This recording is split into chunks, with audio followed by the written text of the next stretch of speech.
saying, that's when I went to the bank yesterday with Kermit the Frog. Wait, and Kermit the Frog. I thought the same thing, but we walked in, and the bank teller, she thought the same thing too. The bank teller that was working there, she was wearing a name tag, Miss Whack, and she goes, Kermit? Like Kermit the Frog? And he goes, no, but I was named after Kermit the Frog. I'm Kermit Jagger. My father was Mick Jagger. Mother was a frog. I never knew Mick Jagger and a frog had relations, but he was their offspring, Kermit Jagger. And he goes, I'd like a loan. I'm trying to put a down payment on a new lily pad.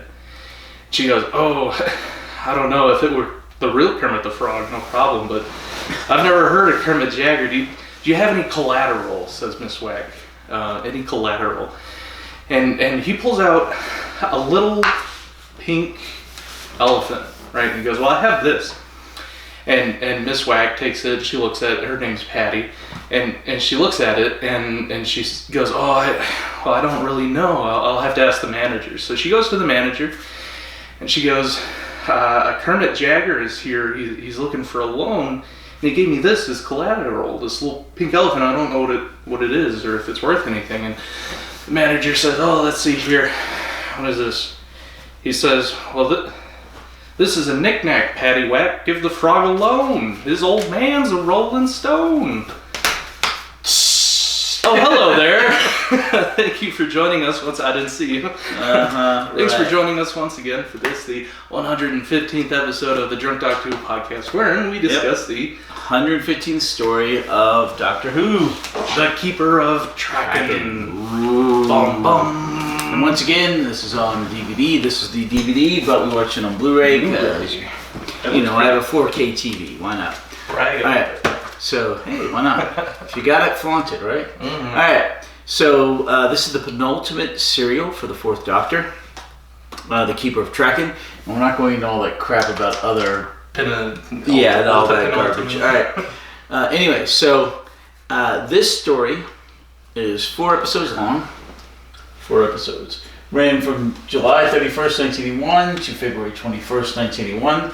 The companions are Adric, because remember we lost K9 and we lost Romana in the last serial, Warrior's Gate. Somewhat unceremoniously, wouldn't you say? Yeah, they left rather abruptly. Companions are always shoot off so quickly. Well, no, sometimes they get a nice send-off, like Susan. Sometimes. And sometimes they get... Oh yeah, just take Dodo somewhere. We don't care.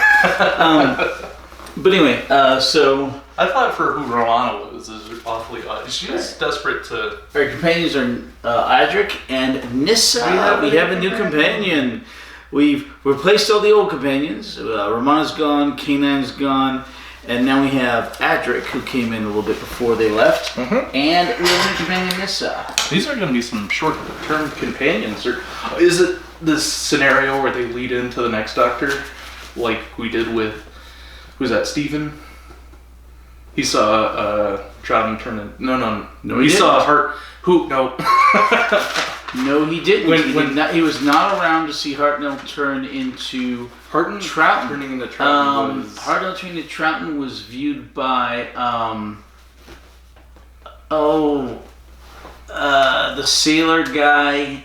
And Polly and Ben and Polly. Ben and Polly were there to see this switch over. We don't get Steve. Okay. Ben and Polly. And then right after that comes in Jamie McCrimmon. Right, because usually when we get a new Doctor, we get a new companion. So it's weird to get a new companion. Well, not necessarily. Oh, okay.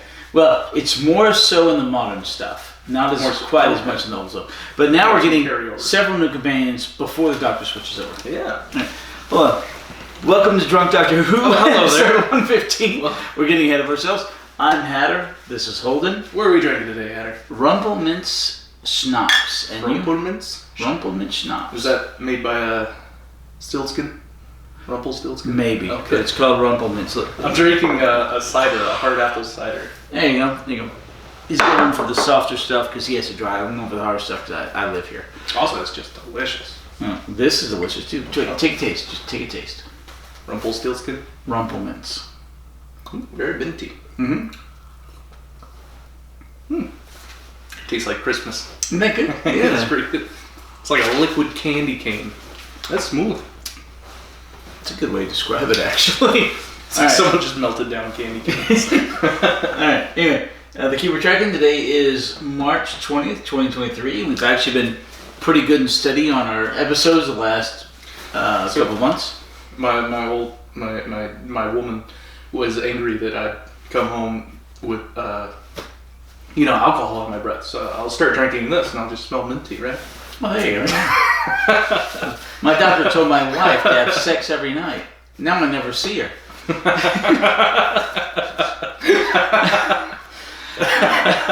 There you go. Alright. Okay. That's better than my Norm McDonald joke. Exactly. Alright, oh my gosh. Norm McDonald jokes. That was the knick-knack paddywhack. Wait. You know his best joke, right? What is Norm McDonald's best joke? Okay, so he's like, alright. A moth goes into a doctor's office and says, "Doctor, I'm having all these problems." Doctor goes, "What?" He says, "My wife hates me. She's cheating on me. My son, he doesn't know what he wants to be. He hates me. He wants to kill himself. My daughter, she wants to have sex with everyone imaginable, everything imaginable. My coworkers hate me. I've got problematic thoughts and tendencies. I keep thinking I want to go on a rampage, a shooting spree. I hate myself. I hate everyone. They hate me. Everything's horrible. My mailman hates me. My dog hates me. Everyone hates me." Good. And the doctor says, "You really ought to see a psychiatrist. So why did you come to me?" And the moth says, "Well, your light was on."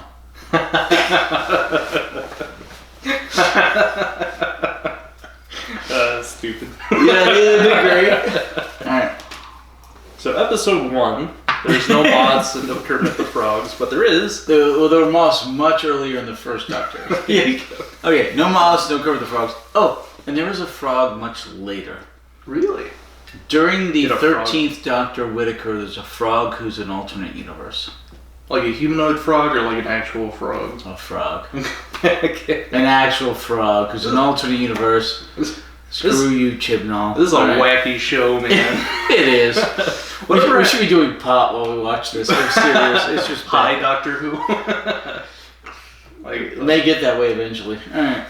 It's what I miss is the historicals. You ever miss the historicals? Yes, I do. Because remember when we watched the docudrama, the making of Doctor Who, like Hartnell season 1? Right. And they're doing stuff with the Romans and this, that, and the other. Yeah. And in the docudrama, they said, we don't want these big bug-eyed monsters. We don't want to turn into the stereotypical sci-fi Star Wars.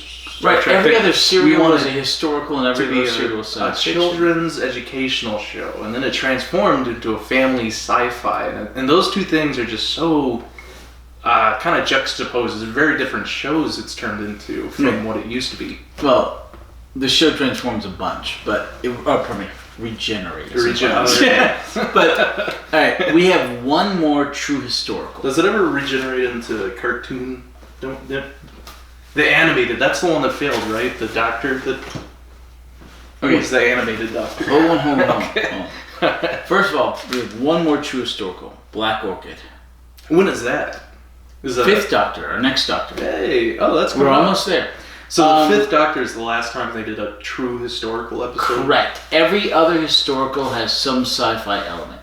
So a historical has, with the exception of the Doctor and the Companions and the TARDIS, no other sci-fi element. That's a true historical. And then they started using sci-fi elements to bring them into these historical situations. Right. Like they meet Rosa Parks, but there's some assassin trying to kill her who's a sci-fi assassin. It's stupid. There's like Demons of the Punjab. Leave out the demons. Just make it the historical, and it would have been better. Yeah. I love the French one. Was it the Massacre of St. Bartholomew's Eve? That's the one, because I felt like a child watching the show back in the day, because I remember studying in history class like the French Revolution and the guy who tried to kill himself, but he ended up shooting his jaw off because he missed. And then we saw that in the show, and you see him, you hear the gunshot, and they bring him out, and his jaw's all bandaged up. And I'm like, that's exactly like I read it. It's cool. Yeah. And then I kind of miss that. Yeah, I wish they would go back to the, especially modern day historicals. That would be really cool. Agreed. But they always think they have to throw in the sci-fi element. I wish they wouldn't. Mm-hmm. But we get one more, like I said, with Davison, our next Doctor. Boy, I'd love to see like a World War I historical or something. That'd be cool. Okay, we get a World War I scene eventually with the 12th Doctor, but it's not a pure historical because of the sci-fi element, but it's mostly historical. As long as they get which is really good. Meet Duke friends for him. I don't know, history's cool. I like history. History's cool. Alright, so anyway. Sci-fi's cool too. To your other question, hold on. Mm-hmm. What was the other question? What was my other question? Oh no. The animated Doctor Who. Okay, yes. It regenerated into an animated show, but that only lasted for like... No, okay, so... Not long? Doctor Who was going to be animated at one point in 2003. They were going to do it with animation. It sounded like it'd be cheaper. Maybe not. Anyway, so Richard E. Grant was going to be the 9th Doctor. Mm-hmm. And they were almost done with it. And then they decided to revive the show properly. Live action, not animated. And so the Scream of the Shakla, which is... Scream of the Shakla. Scream of the Shakla. So is that not right canon? here, Scream of the Shakla. Was produced by the BBC, but is the only thing ever declared non-canon. So he's not part of the 13. He is not a Doctor yet. But he shows up in Doctor Who later as a controlled person of the Great Intelligence, and then later again as the Great Intelligence. So Richard E. Grant, which that's good. Levi, your brother, and I watched last night. Really? How to Get Ahead in Advertising, which stars Richard E. Grant. Oh. So great actor. He's in many movies, and he's in Doctor Who 3 separate times, or twice canonly, once not. But anyway, and then there's a couple of Tennant serials that are not officially serials, but they are part of the canon. It's like a special that are animated. Okay. And why were they? Just because they were done as webisodes. Oh. And they were like 5-minute webisodes, and you watch all 12 of them or whatever, and you get a full episode. Is that something that we're going to watch? Or? Eventually, yes. Okay. Well, we're not doing the comic books and radio shows and stuff, though. God, no. But that's all considered canon, technically?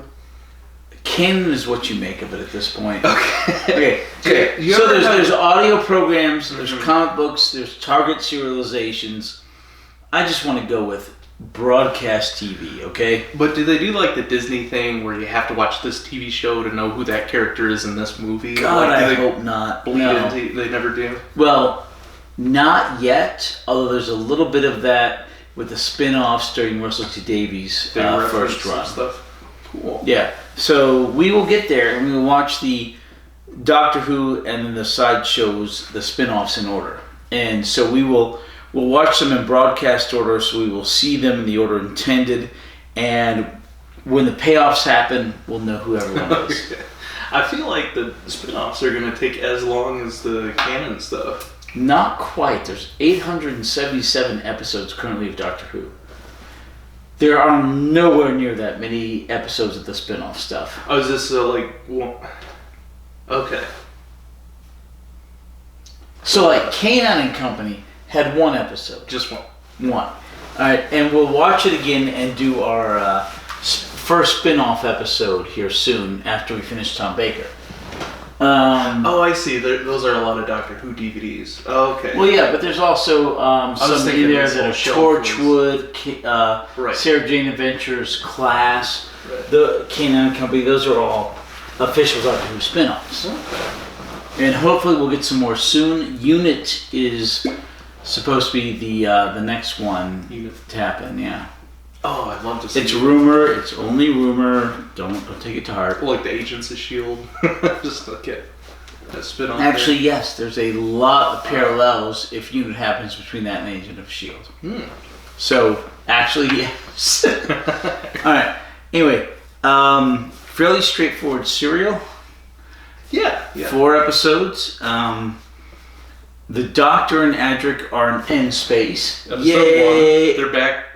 Back to our universe. Does that mean they're back to being chased by the Black Guardian? Do they no longer have the randomization circuit? Well, they got rid of the randomization circuit beforehand. Right, when they're... But apparently going to E-Space, he doesn't know where the heck they are, so he lost track of them. They're back, it's okay.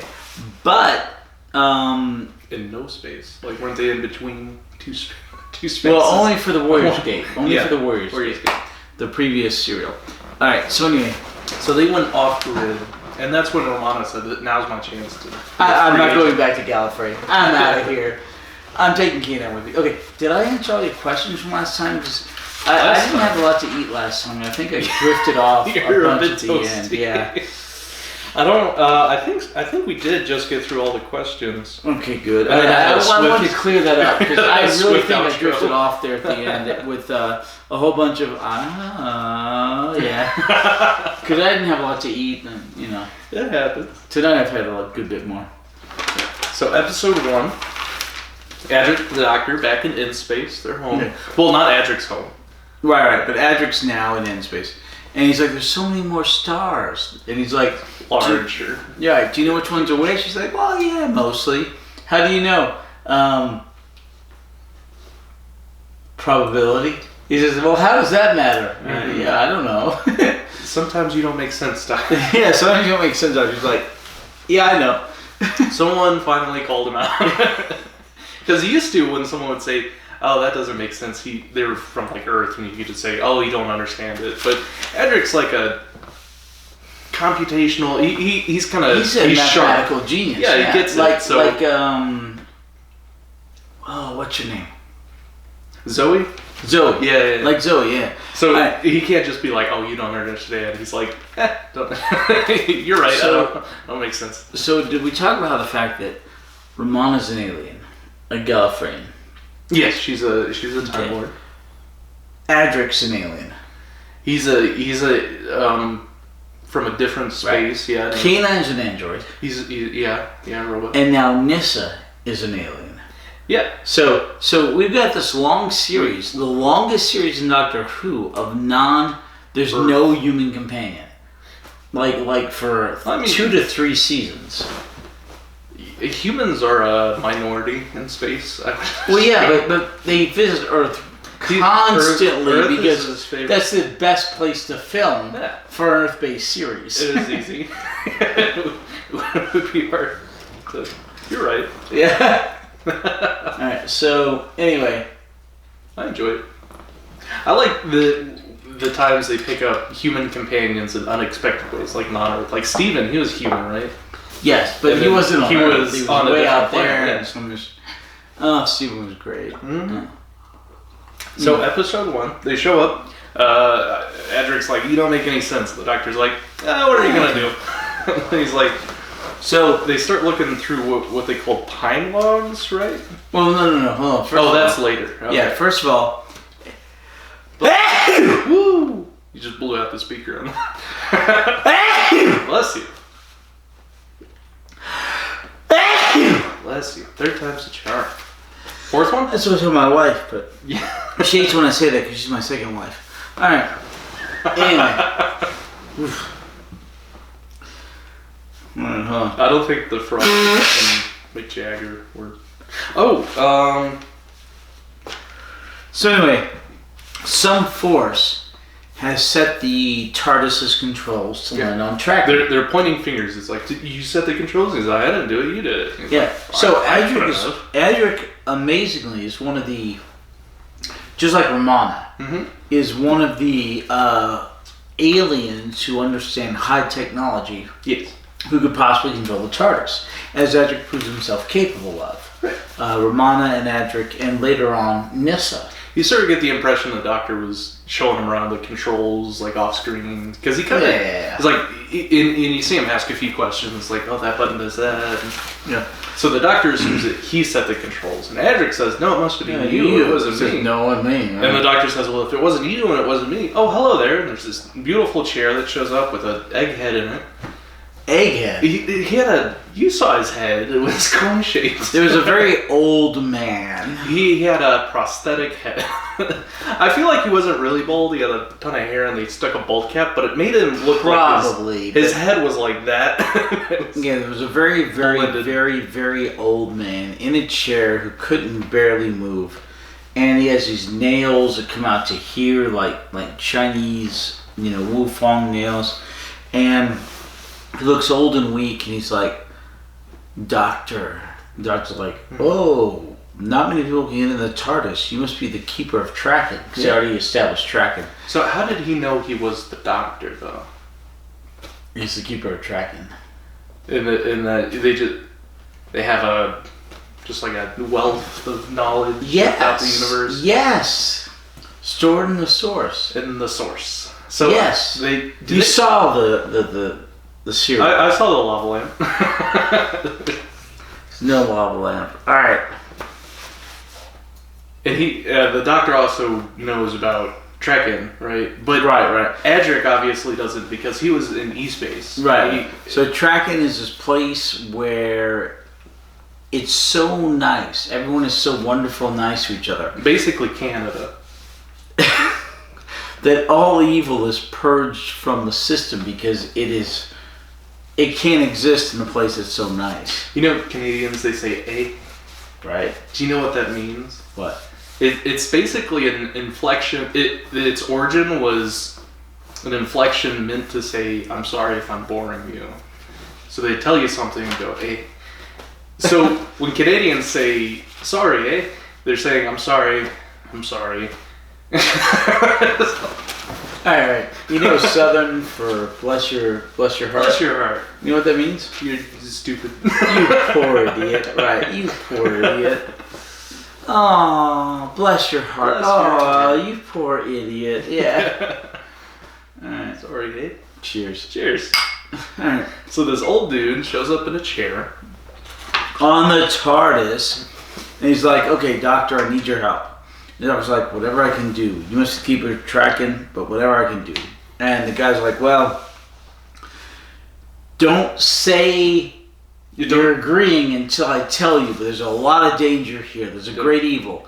He's an ultimate evil. Yes. Yeah, you don't agree too soon because there's great danger for you and your companion here. Your young friend. And the Doctor says, you have me a child endangerment. Sign me up. I absolutely... Let's throw him into the crucible. No, he doesn't. Alright. So the Doctor accepts. Adric wants to accept, but the Doctor's like, alright. So anyway, they accept, and they eventually land on Traken. Yeah, and we get this feeling that the Keeper is just this very, very powerful being because he just does things effortlessly. He appears and he disappears and appears over here. In the TARDIS. And then in the TARDIS. In the TARDIS, yeah. And the screen scrolls down. He goes, oh, the visual. He's like, do you mind if I borrow this? Yeah. So it's, and he says his power is fading. So you go, oh, this guy must be incredibly powerful if this is him at, like, the waning. The fading level, power. Yeah. So he's basically like a ultimate guardian of the galaxy kind of thing. But just for this one planet. Yeah. Well, so why do you know the system of planets? Oh, it's a system of planets. Yeah. So, anyway, apparently there's this group of planets called Traken. And they took all their power and they put it into what they call the source. And it's a bioelectric set of circuits and computers. It's like one of those old spheres that you touch and the light. Yeah, exactly. And it's magic. It's the Force. Any sufficiently advanced technology is indistinguishable from magic. Yeah. So, does that mean every fantasy is a sci-fi? Fantasy and sci-fi are put in the same category a lot of times for a lot of reasons. But there are Star Wars is both fantasy and Star Wars is a sci-fi fantasy, but something like Star Trek's more just a sci-fi. So would you call Doctor Who a sci-fi fantasy? I wish I could call it a fantasy. The sci-fi element explains everything straight up fairly every time. That annoys me. There are only a few occasions where they can't explain it by sci-fi and they leave it to fantasy. Just a few. Stones of Blood, that kind of stuff, you know. Have I seen that one? Yes, you have. Stones of Blood. Remind me which one that was. Episode 100, Serial 100, where the stones moved and... Oh, I remember the moving stones. And yeah. Okay. I mean, there's a couple other times where they can't explain it by science fiction and technology, and it's just left to fantasy. Only a very few. The Daemons. I was about to say the Daemons. The Daemons, But wasn't it explained that the Daemon was actually just an alien? Yes and no. I mean, there are fantasy elements to it, but it's not. And then he would freeze. But the vast majority of Doctor Who is straight That's only sci-fi. because he is expanding and contracting. Yes. But the vast majority of Doctor Who is straight sci-fi. There's occasional fantasy, but it's mostly sci-fi. I like fantasy. I really wish more of it was fantasy. I've been playing Elden Ring. Will you play Elden Ring with me? Maybe. How do you play Elden Ring? It's a fantasy game. You ever hear of the Souls series, Dark Souls? Dark Souls 1, 2, and 3. There's a board game I sold the shop based off of that. Oh, well, it's not a board game. It's online game? Yeah.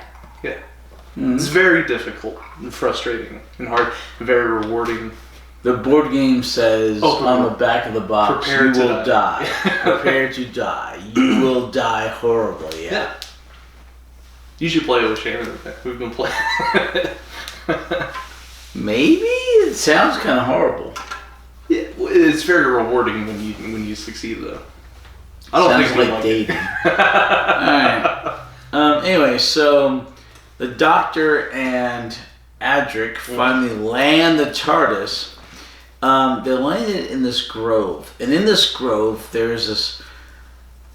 As the Keeper explains, on the screen. There's this grove on the planet where certain evil entities come to the planet because they understand that the planet is accepting to them. Because the light was on. They're like moths, right? Right. And some of them are redeemed. Some of the evil never accepts good, and they calcify and become part of the soil.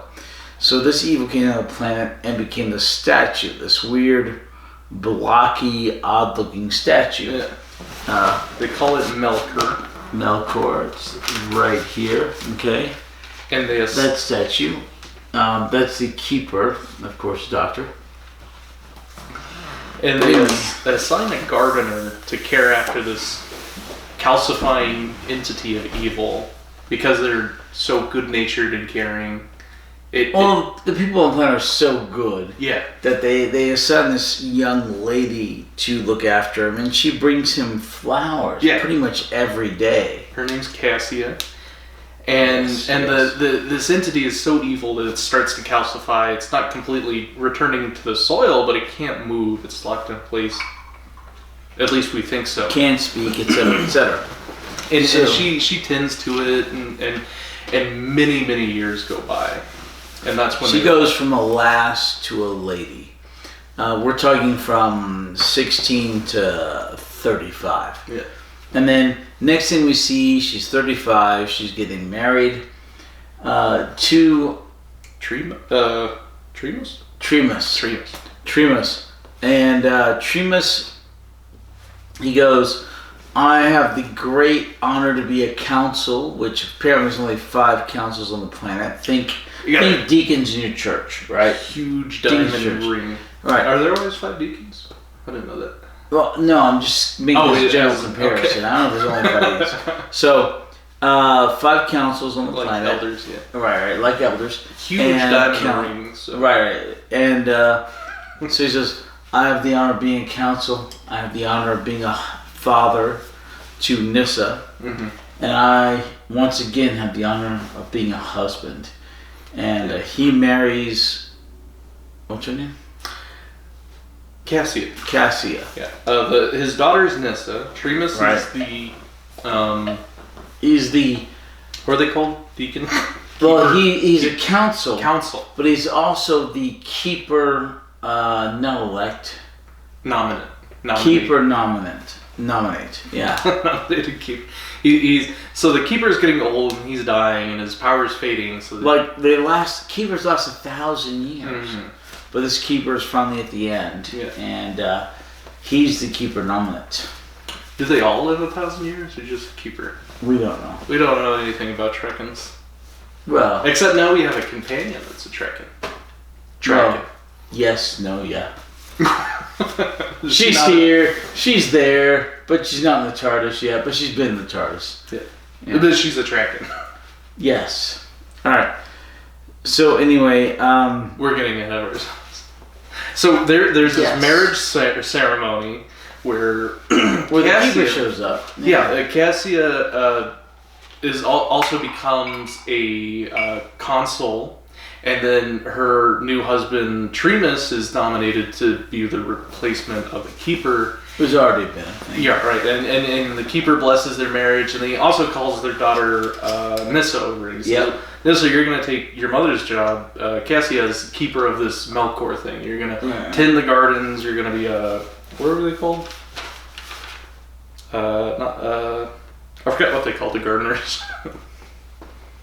Oh, the founders? Consuls, protectors. Something like that. Founders or something, yeah. Alright, anyway.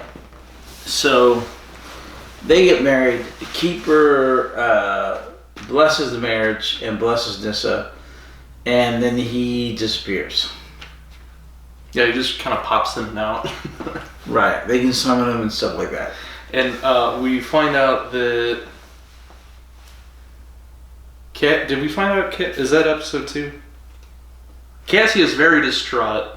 Okay, so Cassia goes to the garden. She's very distraught that her new husband may eventually be the Tremus keeper. Is going to be the keeper because that's going to keep him from her because he's going to be sworn to this oath of duty and office, and basically she'll never be able to stuck in the chair for the next 1,000 years. Yeah, his works in keeper. So she doesn't want her new husband to become the new keeper. So she goes and she's complaining to the statue, But she married the keeper nominate. Like, what did she friggin' expect? I thought he didn't become the keeper nominate until they got married. That was part of the blessing. No, he was already the keeper nominate. Okay. Yeah. Well, then she knew what she was getting into. Right, but she doesn't want it. Yeah, she's distraught. Love wants what it wants, and it doesn't like reality. Yeah. So she goes back to her old confidant Melkor, who can't talk, so he's a great listener, great at keeping her secrets. So she goes to him, she goes, what am I going to do? They're taking my husband away. And for the first time, Melkor speaks to her, right? Mm-hmm. And then it cuts away, so we don't know how that conversation goes. End of episode 1. Right? Right, so the end of episode 1, the statue... his eyes lights up and he zaps the TARDIS and it disappears, right?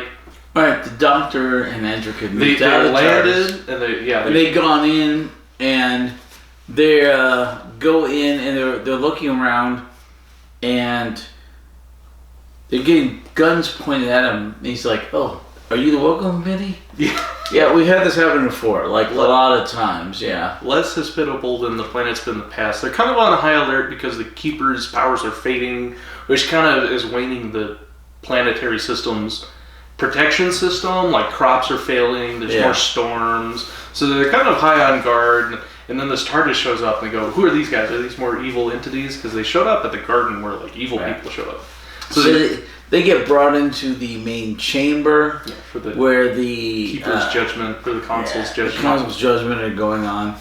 And what's his name? Nemesis or Neiman? Neiman. He's like, we found these people. He's the head guard. Yeah. But Neiman is enamored of coin, enamored of money, and real Hanyak, yeah. He gets his end desserts eventually. But anyway, so he brings them in. And the doctor's like, "Hi, how are you doing? We're just here to help. We were called here by the keeper, not to name drop." Yeah. And they say, "Oh, well, we'll summon the keeper." Yeah, we're about to summon the keeper anyway because they're having a disagreement. So they said, we'll have the keeper pass judgment on you. And he'll say if he was the one that called you here, because that's what they're claiming. So they summon the keeper. At the same time, the statue, boom, boom, boom, boom, Starts to move. Yeah, he works his way in, and the statue's red eyes are glowing. He's already killed a couple people. He killed one of the Grove tenders. And the Fosters, the founders? Foster. Fosters, yeah. We discovered him until episode. Tremas doesn't discover this dead Foster until episode 2. So it's kind of like a Scooby-Doo scene where the Melkor sticks his head past the door and his eyes are glowing red. And the keeper senses his presence and he sees him and he's just in shock of the evil. Infinite evil, but he says that evil. Right when they ask, "Hey, do you know who these guys are?" and he goes, "Evil." So really, they think the Doctor's evil, and they think the Doctor and Adric are evil, and the Keeper disappears, and then Melkor disappears off into the shadows. And end of episode 1, lots of guns pointed at the Doctor. Cliffhanger. Episode 2. Yep. Episode 2, so the consuls are like, well, this guy's obviously evil. And then Tremas is like the one kind of trusting guy who's like, well... No. Tremas and the one sensible guy. The really sensible consul. I thought that... Saren. Yeah, Saren. Saran. Yeah, Tremas and Saren. So Tremas is like, well, wait a minute, we gotta listen. And Saren's like, well, yeah, they can't be killed yet. We haven't done justice on it, Yeah, so they said, well, let's not miss a sign or justice and jump to conclude. There should be a process and investigation. So these people said they came here on a craft.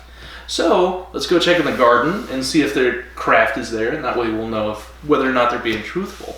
But because we saw that Melkor zapped the TARDIS with his eyes and it disappeared, obviously the protectors that go out into the garden don't find the craft. Don't find it. So that kind of confirms to the consuls that these people are evil.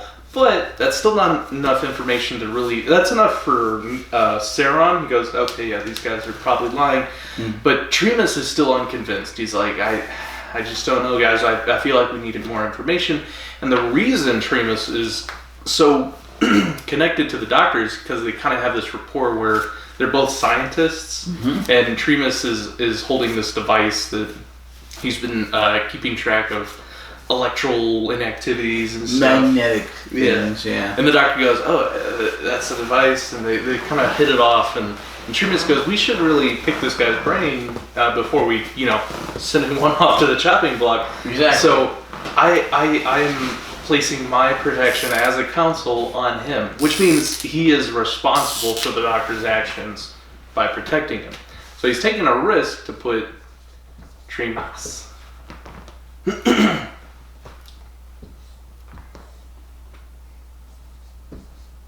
They call that a anagram? What is it when one thing scrambled spells another thing? Yeah. Tremas, you can use that to spell the master. Yep. Is that significant? It's an anagram master. Is that significant? Well, boy, yes. Spoiler. The master is... But why is Tremas' name what is the word? Anagram? A master. Because it's convenient to the plot.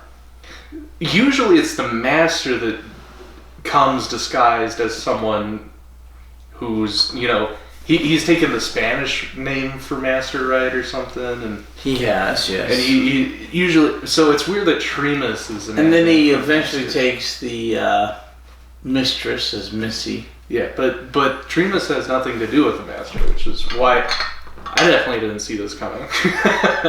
Lyssa did. Lyssa totally called it. She goes, that's the master. Because when the Doctor and Tremas, they're talking about this little gadget that he has and the electromagnetic fields, and he goes, "This is kind of similar wavelength readings to like a TARDIS, but not my Type 40 TARDIS. It's nothing a more advanced one." So it's like, is there another TARDIS here? That's weird. And Adric helps with that. Yeah, Adric, the snacky mathematician, takes a look at the numbers and says something. I don't remember what he said. Alright, so eventually, we're still in episode 2, right? Yes, episode 2. Okay, so eventually, people are found dead. What's our total death count for the serial? 5 on screen, 3 off screen. 6, 7, 8 total. So people are found dead, and those off screens, they're just off screen. Barely. We turn the corner. Alright. So people are found dead, and they're like, wait, the doctor must have done this. You know, the doctor's bad. Yeah. He's evil. He's the obvious suspect. We have to kill him. In the meantime, do you need a can opener or a bottle opener? No. You know I've got a bottle opener in the next room. I'm sure there's a way I can do this. I rotated. What were you saying? So Tremas and Look at him. Okay, go in there and get the claw and open that up. The claw. Oh my god. It chooses who will stay and who will leave. Yeah. The claw. Alright, episode 2.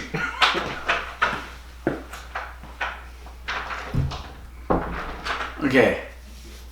Alright, really skipping into the brief stuff. The doctor says, hey, I've got a TARDIS. They say, no, we can't find the TARDIS. The doctor gets put under arrest and is sentenced to death. And Doctor and Adric. But at the last minute, Tremas says, oh, I'll vouch for them because I have that capability on the console. And so if the doctor or Adric do something wrong, then Tremas will leave us to death as well as Dr. and Adric. So, anyway, so they go around and they try to look at things. And Tremas shows the Dr. and Adric the schematics of the source, the original actual schematics of the source. So the doctor's like, well, we could do this here, here, and here. We could possibly interrupt it. In the meantime, they mess around, fiddle with things, and they create a device to find the TARDIS. So the doctor and Adric and Tremas go back to try to find the TARDIS, and Tremas' wife comes up to them and she's got the weird big bug eyes of cardboard paper, and she says, oh, you know what, find this, do not look in my eyes. Tremas looks at her eyes and she zaps him, but he's only stunned. And the doctor and Andrew grab him and they are stunned. Then a net falls upon them and they are stunned and captured. So episode 2 ends. Doctor, Tremas, and Adric are all stunned and captured. And then not Nyssa, Sappa or whatever, she goes to the statue and she's like, I've done what you wanted. And he says, well, there's much more to be done. End of episode 2. Episode 3, the Doctor, Adric, Tremas are very unceremoniously thrown into a penal cell. You said penal. Yeah, I said penal. Basically at the basement. Basically, in the basement. Wait, you got another beer here. Yeah, open that up. There you go. So they get jailed, right? Because they're under They do get suspicion. jailed, The named right. suspects, right? In fact, the only ones They they're are suspected. suspects. Basically convicted at this point. Did we talk about how we're just about to reach how Cassia she goes back, she sneaks back through the service entrance into the garden and starts talking to Melkor. And when we left them last, we just saw Melkor start to talk to her, and you can talk, and now we see sort of some context about what they've been talking about. Because we left off when Cassia was confiding to Melkor, hey, I don't want my husband to become the new keeper. We're a little beyond that. And apparently, Yes, we're a little beyond that. Oh, you already talked about that. Okay, so Yeah. they're in We're a little cahoots. beyond that. They're in cahoots. Cassia has betrayed us. Yes. All right, so now they're in the penal system. Yes. So it was Doctor and Jamie and no, sorry, not Jamie. Penal Adric. Adric. And You talk about they just threw him. they kind It's of throw Adric down. They set Tremas Doctor's down. there, Adric's down. And their heads are just And like they're and gonna what's his name? And Tremas. Tremas. They're gonna wake up with a crick in their neck. Well, Tremas is okay. Yeah, he's Doctor, really not so much. And then the doctor's like, All right, you keep talking. alright. You gonna get a refill? Where are we? I'm That's out of refills. I'm out. I hate that. Listen to that. Wow. Oh, hydrate. Don't forget to hydrate. So, episode 2, we're just finishing up. No, we're on episode 3. 3. Can we talk about how basically security cameras would have fixed every issue in this entire serial? Like, if security cameras would have caught the TARDIS, it would have caught Cassia in cahoots with Melkor. It would have caught Melkor moving and talking. We're on another planet. They don't have security cameras. They're too trusting. It would have fixed every problem. So episode 3, Cassia now has a new sort of diabolical plan with Melkor. She has that new necklace that's kind of a mind control / disciplinary thing. It heats up. Oh, it's so bad. So the fact is that we get the idea that Melkor's using Cassia. He's whispering sweet nothings into her. He's making these promises that he has no intention to keep because he wants. He's just using her as a pawn, and she realizes this, and she says, you promised he wouldn't be harmed, and he's not going to be the keeper, and I just want to be with my husband. And he goes, basically, you don't have a choice anymore. Now I'm going to use you to become the new keeper nominate. And she's like, that's exactly what I don't want. I just got Tremas out of becoming the keeper. I don't want to be the keeper. And Melkor, the robot's like, I'll get it all figured out. Don't worry. She's like, I don't want to do this. He's like, you don't have a choice anymore, because she has that new circlet and this really weird effect where she closes her eyelids and they painted her eyelids into different irises. It's a really weird effect that you know how you paint eyes on your eyelids? It looks bizarre. It looks bizarre. It's supposed to look like, she's being mind controlled and her eyes are kind of glassed over with the red dots, but you can tell it's just like some makeup on her eyelids because her eyelashes. It's kind of uncanny and unsettling, but she's under mind control. She doesn't get to do what she wants. She's now being used as a pawn. So their new plan is to get Cassia nominated as the keeper. And then Melkor's real plan is to become the keeper because he wants that power source, the energy, because he wants to take over the world. And Melkor, his eyes are glowing. You get the sense that he's a robot, right? And we know that there's another TARDIS on Traken, right? That's not the Type 40. The Type 40 has been it disappeared, right? Because it's been displaced in time, just slightly. So it's kind of there, but not visible or physically there. And then, shh, don't. we see the control panel of Melkor too. You don't know if it's off somewhere that someone's controlling this robot, or if it's someone inside of the robot.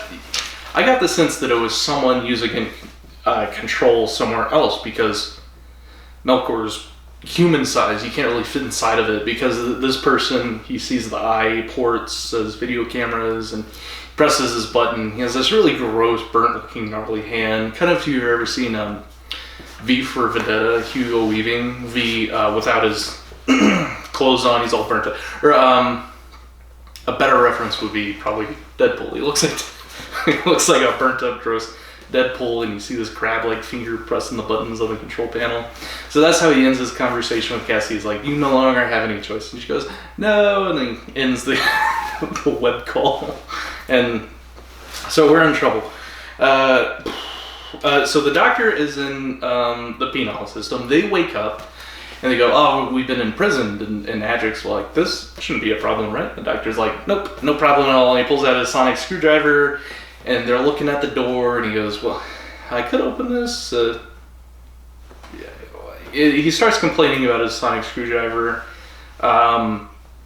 You kind of get the sense that he wants a new screwdriver, a new sonic screwdriver. It's kind of setting up the fact that he's about to regenerate, right? Did you catch that when he's talking about the sonic screwdriver? He goes, "New technology expires so quickly." It gets the sense that he's about to want a new sonic screwdriver, which means we're about to get a new doctor, right? You guys, not necessarily. Kind of. It felt like foreshadowing because he looks at his screwdriver and he goes, "Well, it doesn't work well on wood, but yeah." Yeah, it's a wooden gate, but yeah, oh gosh, under the circumstances, yeah, I could see that easily. It's like, "Oh, we're about to get a new sonic screwdriver. We're about to get a new doctor." So where are we? They just woke up in the penal system. He pulled out his sonic screwdriver. They're messing with the door. And the guard goes by, so they go hush hush, and he goes, "Ah, lovely day we're having," as the guard passes by. Yeah. So then what happens? Episode 3. That is when we see Nyssa.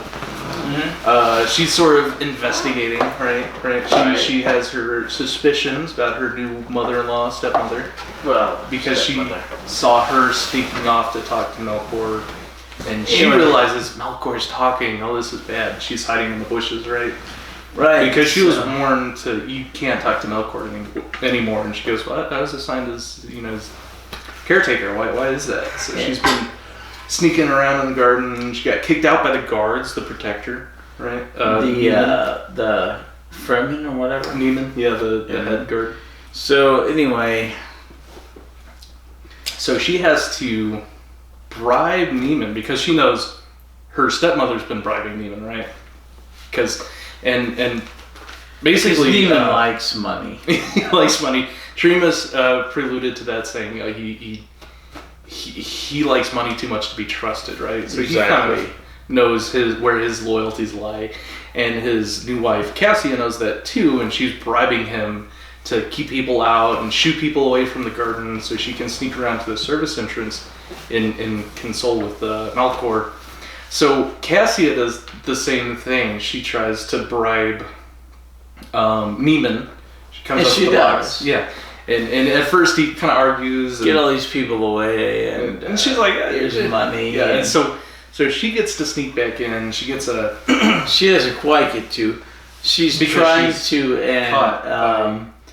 right, Adric sneaks back in. She doesn't. Mm-hmm. Yeah, Cassia hauls Nyssa away, which leaves Adric alone in the garden. Mm-hmm. This is after, oh my gosh. Nyssa broke out of prison. So the doctor has his sonic screwdriver after the guard goes past. She shows up with the key, right? And he goes, "Here, try this." And he hands her the sonic screwdriver, and she just hands him the key. He goes, "Oh yeah, that'll work." And she uses that to unlock an escape. Yep. So Adric's in the garden. Nyssa gets shooed away by Cassia, and then we have Tremas and the doctor. And the doctor and Tremas are going, "We have to sneak into the garden to find the TARDIS, right? And we also have to find these, you gotta tie up loose ends." So they meet up with Adric, Tremas, and the doctor. They sneak through the service tunnel. They're in the garden. They discover the TARDIS hasn't actually been removed. It's still there. Technically, it's just been displaced in time, the time cone.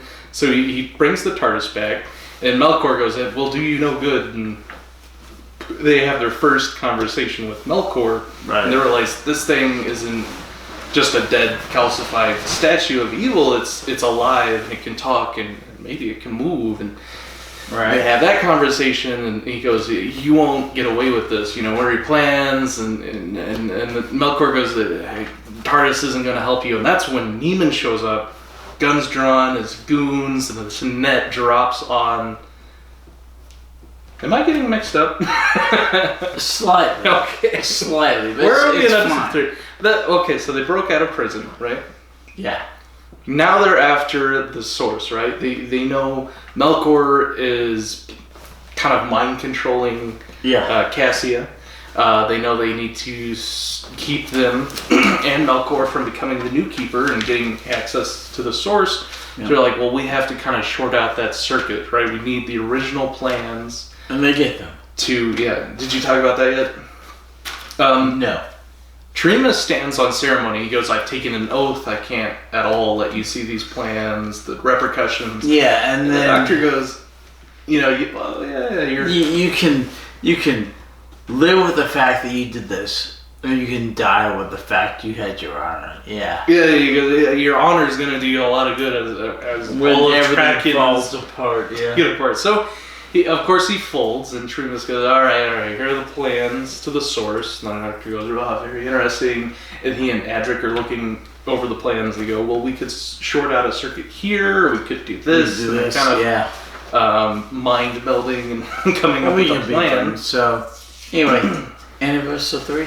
The end of episode 3 is Cassia gets her way. She goes...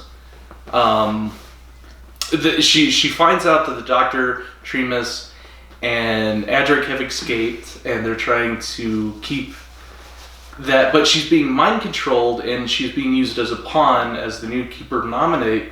Right. And she's no longer in control, and she goes to Sauron and Keturah, and she goes, "We need a new keeper," and Sauron, obviously, he's the really timid guy. He's right. He's the more of a follower than a leader kind of guy. Yeah. He goes, I trust. He goes, I'm like, not meant too old for such greatness. And Keturah's like, I'm much too old. I wouldn't make it as a keeper. So they put her in, and she goes in, and we hear a key going across some piano strings. The TARDIS, this black hole opens up. She sits in the chair. She's going to become the new keeper, but it goes womba. She disappears.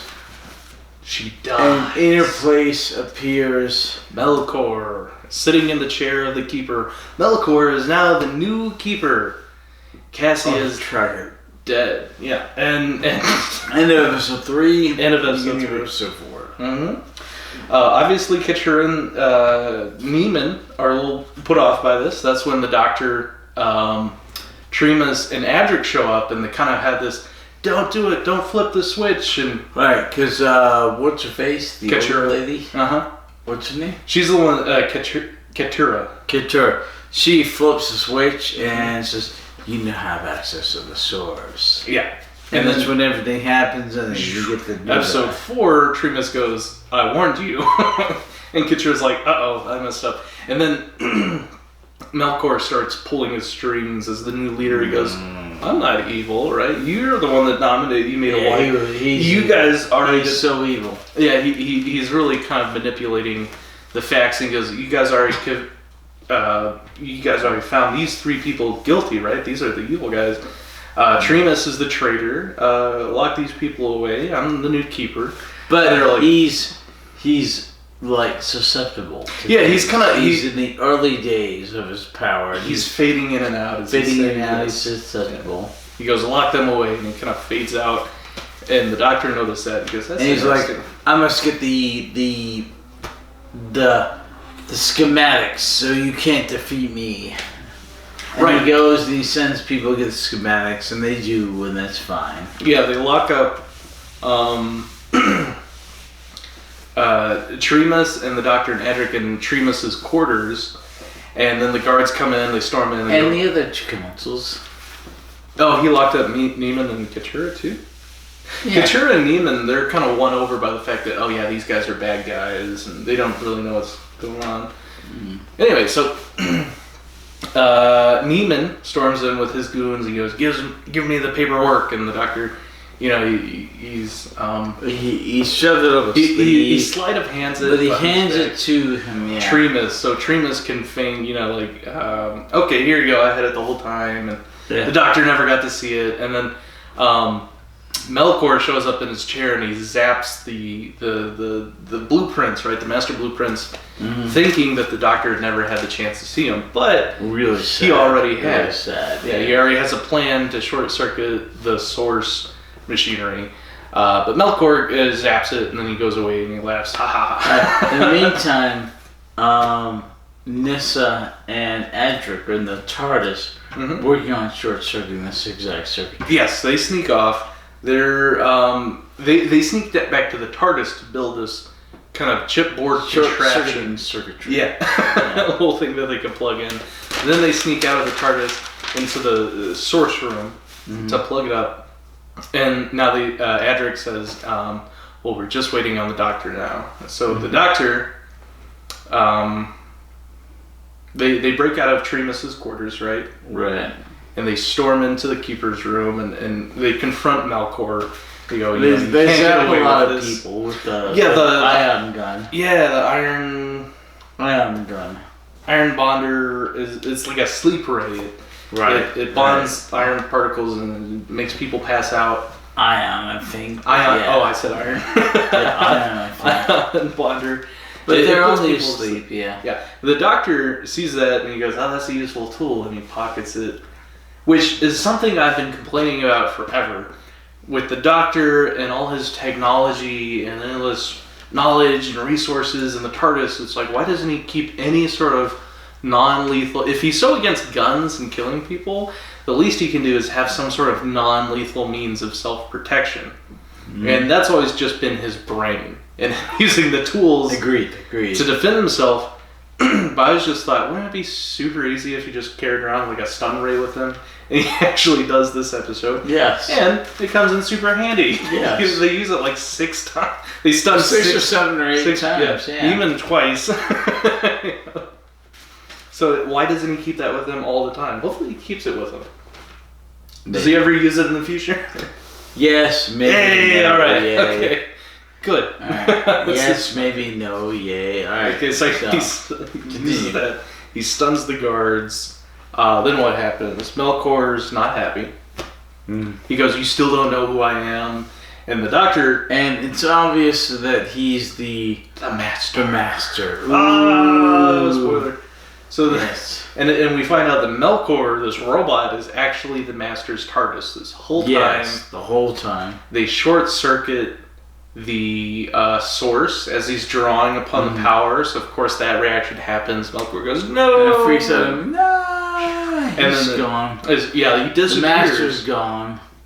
But really, in actuality, Melkor, his TARDIS robot, actually turns into this old grandfather clock, and he teleports to the corner of the room, kind of subtle. They go, "Okay, Melkor's been destroyed. The source destroyed him. Yada yada yada." And everything is about to fall apart unless you guys pick a new keeper.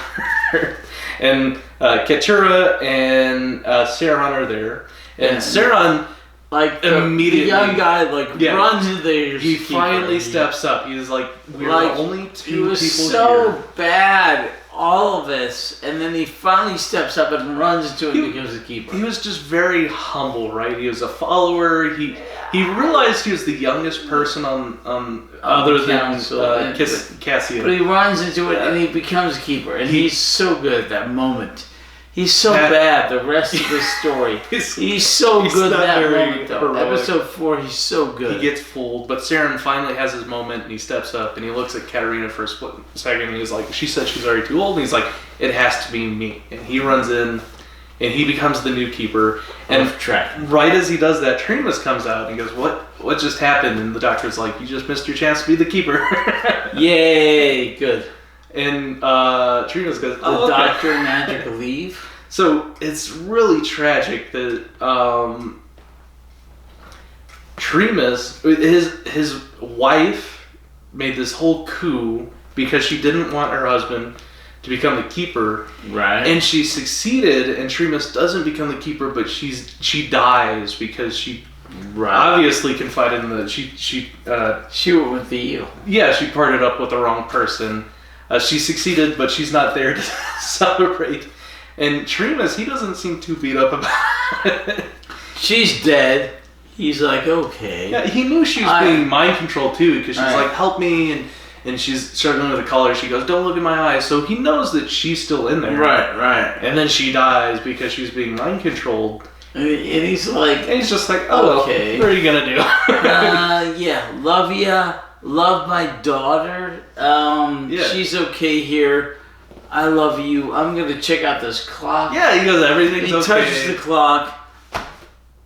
There's a grandfather. Yes, he becomes a vessel for the master to assume a new body. He's frozen in place as he touches the clock hands on the clock.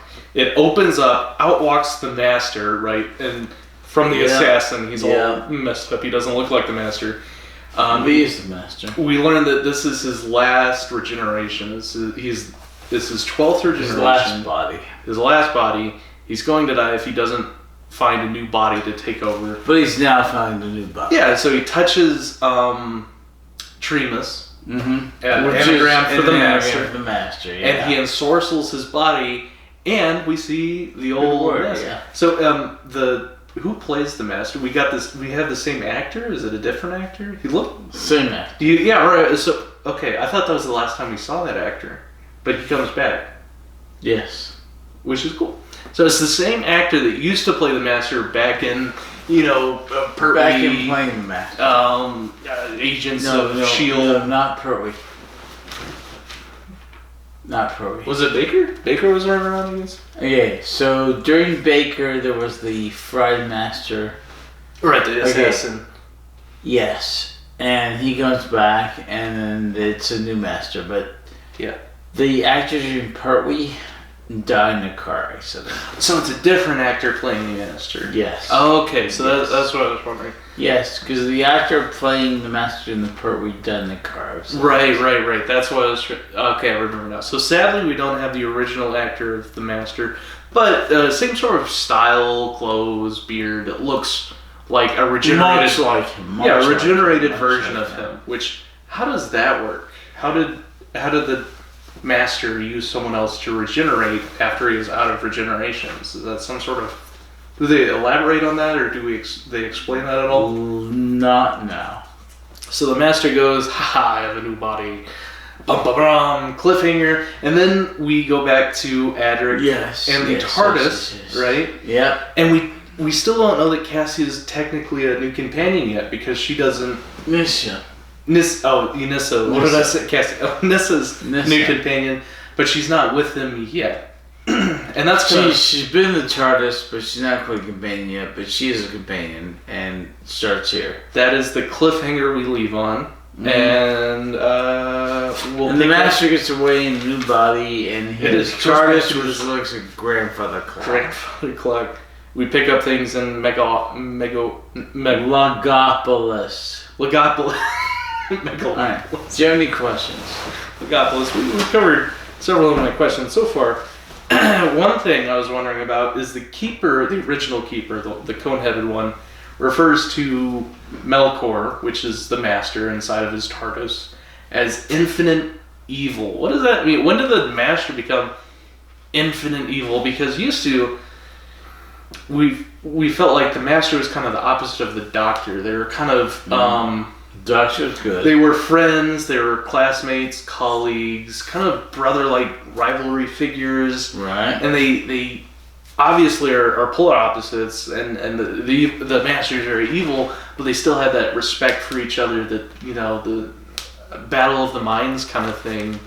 And they've worked together, you've had uneasy alliances before where they teamed up, and now we hear the fact that the master is considered infinite evil. What does that mean? Did they elaborate on that? How did he become so evil? What's the question? The keeper refers to Melkor, which is the Master TARDIS, Right. as infinite evil. Yes. Why? Is the Master infinite Because he's evil. So he's just friggin' evil. He's unredeemable at this point. There's no silver lining to the Master. Well, I don't know about unredeemable. He's infinite evil. He is infinite evil. He is infinite evil. Do they explain the method that he used to regenerate for a 13th time using another person's body? Is that ever explained? Not exactly. And he does the same thing in the TV movie. I'm guessing he used the power from the source to kind of... The source? Well, this is the first time we've seen someone go past 12 regenerations, right? Correct. In fact, is this the first time that we've... This is the second time we've been told that 12 is the limit, right? 2 or 3 times that's been mentioned, or has it? So it's interesting. It's very unique. We have been told that 12 is the absolute limit, and he's on his absolute life. Except he regenerates. But he's assuming of the body, yes. And that's the first time we see that. Yes, you are absolutely correct in that. So he's evil, and he regenerates. He is evil via the power of evil and taking someone else's life. So it's super tragic that Nyssa, her father Tremus, becomes the Master, which means Tremus is basically gone, and her new mother-in-law Cassia also died. Correct. Because she was mind controlled. So they're setting up this Master as just this ultimate evil bad guy going into the last episode of Serial of Tom Baker. Which means I'm very excited to see Legopolis. Good. Because I wonder how they're going to handle things like making this a companion, her finding about how her stepmother and father are dead, and finding out that the Master is back. Well, she knows her stepmother's dead, and she might find out her father's dead. So it's like we're on a cliffhanger that's hanging off of a different cliff that's hanging off of a third cliff. So going into Legopolis, hopefully we'll get some answers. We'll hopefully get some answers next week. Any more questions? Oh gosh, let's see here. Let me go back over. We covered most of them, I think. Since contract keeper warrants. You get to drive. Yeah, it will be. You will be. Okay, good. We talked about historicals. I'm not, but I live here. What happened to the TARDIS is split this time. Cassia. Talked about security cameras. New Doctor screwdrivers. Sleep ray. Hopefully, hold on to that because that's a super useful tool. Little sleep ray ion wander they use. I had a question of how did Melkor know the Doctor? Obviously, because he is actually the Master. Mm-hmm. We talked about the Black Guardian and how they kind of does that comes back up later, I'm assuming. Yes. And the White Guardian, we never actually met him because the White Guardian was actually the Black Guardian of the sky. Yes, so we meet both of them in the 5th Doctor. We talked about how the Master is infinite evil and 12th regeneration, blah blah blah. Yep, that's all my questions.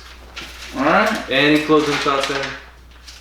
We will see you next week. Next week, tune in for Legopolis, where we're going to vote. Legopolis. We're going to vote on, maybe next week or the week after, we'll be voting on our favorite cereal of the season, and also our favorite Tom Baker cereal, right? Wait. Because we'll be finishing up Baker. Wait. We've covered all the 6 seasons up to now, right? I think we voted on every season cereal favorite, and then we also voted on our favorite cereal for a doctor. We voted on our favorite Hartnell cereal, Trouton. Wait. So we're going to say we covered all of Tom Baker's. Right. We voted on his last season what our favorite. Yeah. So we'll look at our favorites of every Tom Baker season, and we'll just pick out one to be our favorite of all Baker cereals. Well, I don't know if it'll be next week, but next week or the week after. Yeah, we'll be finishing up Baker next week. Oh, right? Next week, yeah. And then we have to vote on this season. Mm-hmm. And then the week after. All the seasons will be later. Of Baker, yeah. Probably the week after. So tune in next week. Thank you so much for joining us once again, and we'll see you next time. Thank you. Yay! It's a knick-knack, paddywhack. Give a fuck. Give a dog a bone.